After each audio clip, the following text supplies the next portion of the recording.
దారుణమైన పరిస్థితిని బయటికి తీసుకొచ్చి ఈరోజు ఫ్రీ శాండ్ ఇచ్చారు. వాళ్ళు చేసింది వదిలేయండి, మీరు చేసింది కరెక్ట్ కాదు, వెన్నుపోటుకు 2 సంవత్సరాలు అని చెప్పి వైసీపీ చెప్తుంది. వైసీపీ చెప్పిన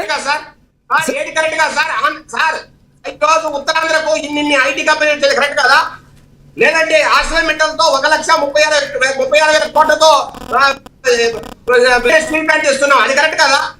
లేదంటే 1,15,000 కోట్లతో డేటా సెంటర్ తెచ్చాం, గూగుల్ డేటా సెంటర్, అది కరెక్ట్ కదా? లేదంటే అల్లూరి సీతారామరాజు విమానాశ్రయాన్ని తెచ్చాం, అది కరెక్ట్ కదా? లేదంటే గ్రీన్ హైడ్రోజన్ కరెక్ట్ కదా? లేదంటే ఇన్ని కంపెనీలు వచ్చే కరెక్ట్ కదా? లేదంటే అమరావతిని ఈసారి 3 రాజధానుల పేరుతో అసలు ఆంధ్ర రాష్ట్రానికి రాజధానే లేదు, మీ ఏం బతుకులని మాట్లాడారు. నిన్ననే మొన్ననే కవిత ఏం మాట్లాడారు? పొన్నం ప్రభాకర్ ఏం మాట్లాడాడు? మనకు సిగ్గు ఎక్కువ ఉండాల్సిన అవసరం లేదా? ఆంధ్రప్రదేశ్ ప్రజలకి, ఆంధ్రప్రదేశ్ నాయకులకి ఇప్పటికీ మనకు రాజధాని లేక 10 మంది తిడుతూ ఉంటే ఇంకా సిగ్గు ఎక్కువ లేక మీటింగ్లకు వచ్చి ప్రెస్ మీట్లకు వచ్చి మాట్లాడుతున్నారండి. ఏం మాట్లాడాలి సార్? ఈ రోజుకైనా సార్ 3 రాజధానులు పక్కన పెట్టి ఈ రోజు ఒక రాజధాని మనం కట్టున్నాం, దానికి 64,000 కోట్లతో ప్లాన్ చేశాం. ఈ రోజు అద్భుతంగా పనులు జరుగుతున్నాయి. 28కో 29కో ఖచ్చితంగా పనులు అయిపోయి ఒక రాజధాని పొందే పరిస్థితి. అట్లాగే సార్ రాయలసీమ కాదు, ఇది రాయలసీమ అని మాట్లాడినాడు కొంతమంది. ఈ రోజు ఇక్కడ నీళ్లు పారుతున్నాయి. 360 టీఎంసీల నీళ్లు ఈ రోజు రకరకాలుగా ట్యాంక్స్ లో కావచ్చు, తర్వాత రిజర్వాయర్లు కావచ్చు నింపున్నాం. అట్లాగే sir green electricity, solar power కావచ్చు, విండ్ పవర్ కావచ్చు, ఈ రోజు లక్షల కోట్ల పెట్టుబడులు వస్తున్నాయి. Fighter jets, fifth generation fighter jets పరిశ్రమ 36,000 కోట్లతో ఈ రోజు పుట్టపర్తిలో వచ్చింది. అట్లాగే సార్ డ్రోన్ల పరిశ్రమ సార్ మొత్తం కేంద్ర పెట్టుబడులే లక్షలు. అట్లాగే సార్ ప్రతి ఒక్కరు బుల్లెట్ తిరుగుతారు పొద్దున్న లేస్తే డుగుడు కానీ. అట్లాంటి రాయల్ ఎన్ఫీల్డ్ ఈ రోజు తిరుగుతుకు వస్తుంది. రకరకాల పరిశ్రమలు ఈ రోజు తడ స్టేజ్ లో ఈ రోజు పెడుతున్నారు. తిరుపతి చుట్టూ ఈ రోజు పరిశ్రమ వచ్చే పరిస్థితి. అట్లాగే హార్టికల్చర్ 25 క్లస్టర్లు పెట్టి పూర్వోదయ అనే ఒక 36,000 కోట్లతో ఈ రోజు హార్టికల్చర్ ని ఈ రోజు డెవలప్ చేయడానికి రాయలసీమలో అద్భుతంగా ప్లాన్ చేస్తున్నాం.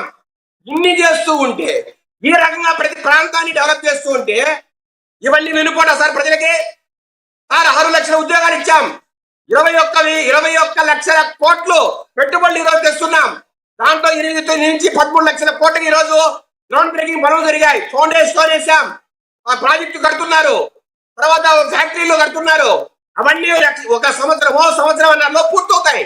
పూర్తయిన వెంటనే దాంట్లో కూడా ఉద్యోగాలు వస్తాయి. సార్ 20 లక్షలు కాదు 40 లక్షల ఉద్యోగాలు వచ్చిన ఆశ్చర్యపోవాల్సిన అక్కర్లేదు. 2029 ఎలక్షన్ నాటికి 20గా సార్ 40 లక్షల ఉద్యోగాలు వచ్చిన ఆశ్చర్యపోని పరిస్థితి. ఈ రకంగా సార్ ప్రతి దేశానికి వెళ్తున్నాడు నారా లోకేష్ గారు. అక్కడ కొత్త టెక్నాలజీని మాట్లాడుతున్నాడు, అక్కడ ఉన్న కంపెనీలతో మాట్లాడుతున్నాడు, వారిని మన రాష్ట్రానికి ఆహ్వానిస్తున్నారు.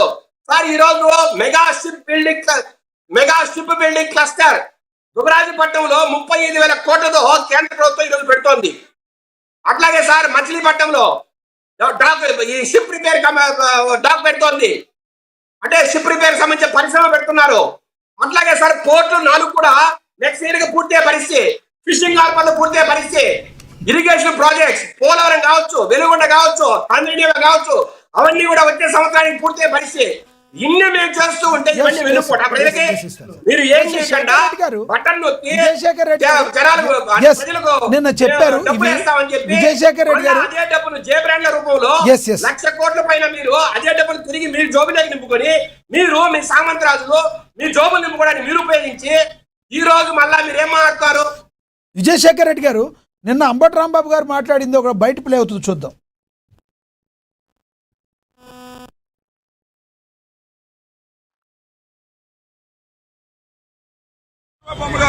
వాడిని ఎప్పుడు తగలేశారు చంద్రబాబు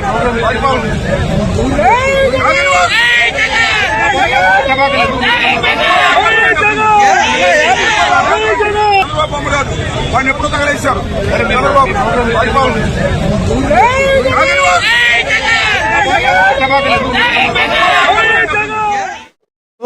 వాడిని ఎప్పుడో తగలేశాం.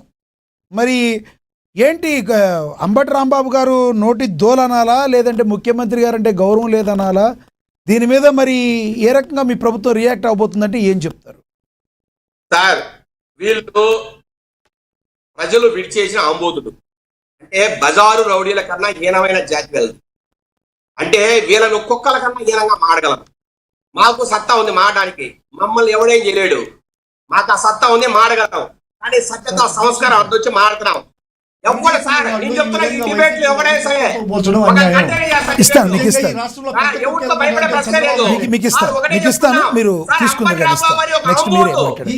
ఈ రాష్ట్రంలో ఏదైనా పెద్ద కుక్క పుట్టాలంటే మీకు మీకు ఇస్తాను. చంద్రబాబు నాయుడు మించిన పెద్ద కుక్క ఈ రాష్ట్రంలో లేదు. నువ్వు ఆపాయా, నువ్వు ఆపు, నువ్వు ఓవర్ యాక్షన్ ఆపాయా. నువ్వు మధుసూదన్ రెడ్డి, ఎవరు మధుసూదన్ రెడ్డి గారు, సీనియర్ మోస్ట్ 50 అంటే చంద్రబాబు నాయుడు. మధుసూదన్ రెడ్డి గారు, నేను మీకు ఇస్తాను. మీరు హుందాగా మీరు వెళ్ళి మాట్లాడిద్దరు కానీ మీరు అపోజ్ చేసేది మీరు చేతులు సార్. ఒక్క మాట చెప్పండి, ఒక్క మాట మీకు ఇస్తాను, ఆగండి, మీరు మాట్లాడిద్దరు కానీ ఆగండి. ఎస్, విజయశేఖర్ రెడ్డి గారు కంటిన్యూ చేయండి, హుందాగా మాట్లాడండి. ముందు మీ నాయకులకు బుద్ధి చెప్పండి, మనుషుల్లాగా ప్రవర్తించడం నేర్పించండి సార్. ఒక 75 సంవత్సరాల ఒక ముఖ్యమంత్రి మీ తండ్రి స్థానంలో ఉండాల్సిన వ్యక్తిని, ఆ వ్యక్తిని ఎప్పుడో తన్ని తగలేసామనే మాట మాట్లాడతారే మీరు. మనుషుల పశువులా అని మీరు ఒక పార్టీనా?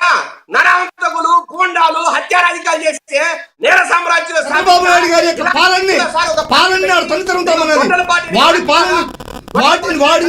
సార్ వాడి అనే మాటని అంబటి రాంబాబు గారు వాడిని అంటే తప్పండి. అది మీరు ఖండించాలి. మీలాంటి వాళ్ళు కూడా ఖండించపోతారా? మధుసూదన్ రెడ్డి గారు ఈ రోజు ప్రజలు ప్రయత్నం చేస్తున్నాడు.